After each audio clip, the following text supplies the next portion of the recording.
ৰাজ্যত সমাগত বিধানসভা নিৰ্বাচন ২৬ৰ বিধানসভা নিৰ্বাচনক লৈ অন্য ৰাজনৈতিক দলসমূহৰ লগতে তৎপৰতা বৃদ্ধি পাইছে ৰাইজৰ দলৰো। বিশেষকৈ নামনি অসমৰ সংখ্যালঘু মুছলমান অধ্যুষিত অঞ্চলত প্ৰচাৰ চলাই সকলোৰে দৃষ্টি আকৰ্ষণৰ চেষ্টা কৰিছে ৰাইজৰ দলে। চেঙা সমষ্টিৰ পাঠিমাৰীত ৰাইজৰ দলৰ এক গণসমাৱেশত অংশগ্ৰহণ কৰি ৰাইজৰ দলৰ সভাপতি তথা শিৱসাগৰৰ বিধায়ক অখিল গগৈ সৰব হৈ উঠিল AIDF দলৰ বিৰুদ্ধে। বদৰুদ্দিন আজমলৰ AIDF দলক বিশ্বাসঘাতক আখ্যা দি ২৬ৰ নিৰ্বাচনত দলটো ধূলিচ্ছাত হৈ যাব বুলি মন্তব্য কৰে অখিল গগৈয়ে। AIDFৰ ওপৰত কোনো অসমৰ মানুহ কোনেও বিশ্বাস কৰিব নোৱাৰে। আমি যেনেকৈ ৰাইজৰ দলে নোৱাৰোঁ, ঠিক তেনেকৈ কংগ্ৰেছে নোৱাৰে, ঠিক তেনেকৈ সংখ্যালঘু ৰাইজে নোৱাৰে। অসমৰ কোনো মানুহে আজিৰ দিনটোত AIDFক বিশ্বাস কৰিব নোৱাৰে। বদৰুদ্দিন আজমল ডাঙৰীয়াৰ চাবিটো তলাৰ যিটো চাবি, সেইটো সকলোৱে জানে যে এই মুহূৰ্তত হিমন্ত বিশ্ব শৰ্মাৰ পেৰাত সোমাই আছে, হিমন্ত বিশ্ব শৰ্মাৰ বাকচত সোমাই আছে, হিমন্ত বিশ্ব শৰ্মাৰ পকেটত সোমাই আছে। গতিকে AIDFক লৈ কোনো মানুহ এতিয়া আশাবাদী নহয়। এইবাৰ AIDFে সদায় জিৰ' মাৰিব, নহ'লে কিবা কাৰণত ঘটনাক্ৰমে এক্সিডেণ্টেলি দুৰ্ঘটনাবশতঃ ক'ৰবাত এটা জিকিব পাৰে, নহ'লে এইবাৰ AIDFে ২০২৬ চনৰ বিধানসভা নিৰ্বাচনত জিৰ' মৰাটো কাটা। AIDFৰ বিধায়ক আশ্ৰাফুল হুছেইনৰ নিজ সমষ্টি চেঙাত উপস্থিত থাকি আশ্ৰাফুল হুছেইনে অখিল গগৈক বিজেপিৰ এজেণ্ট বুলি কৰা অভিযোগৰ প্ৰত্যুত্তৰ দি অখিল গগৈয়ে কয় যে আশ্ৰাফুল হুছেইনে নিজে উত্তৰ দিয়ক যে বিগত ৰাজ্যসভা নিৰ্বাচন লগতে ৰাষ্ট্ৰপতি নিৰ্বাচনত কিমান ধন লৈ AIDFে ভোট দিছিল বিজেপিক।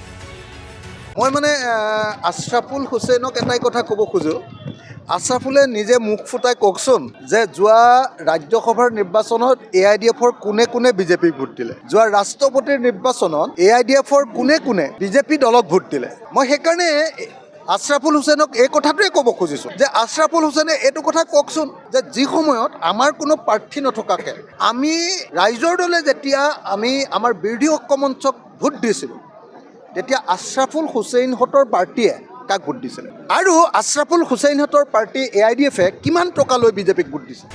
ইপিনে বিৰোধী দলসমূহৰ সৈতে মিত্ৰতা সন্দৰ্ভত পুনৰ কংগ্ৰেছৰ বিৰুদ্ধে সৰব হ'ল ৰাইজৰ দলৰ সভাপতি অখিল গগৈ।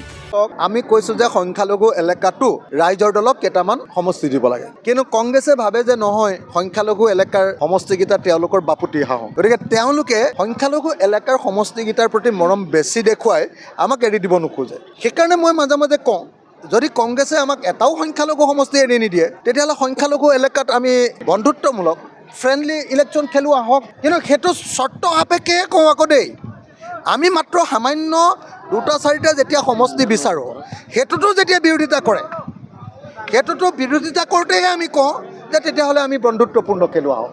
নহ'লে কিন্তু আমি বিচাৰোঁ যে সংখ্যালঘু সংখ্যাগুৰু সকলোতে আমি আসন ভাগ বিতৰণ কৰি খেলোঁ আৰু একেলগতে এইবাৰ বিজেপিক পৰাভূত কৰিব খোজোঁ। মিত্ৰতা সন্দৰ্ভত কংগ্ৰেছৰ বিৰুদ্ধে সৰব হ'লেও মিত্ৰতা হ'বই বুলি এক প্ৰকাৰ আশাবাদী অখিল গগৈ। মই ভাবোঁ মিত্ৰতা ১০০% হ'ব।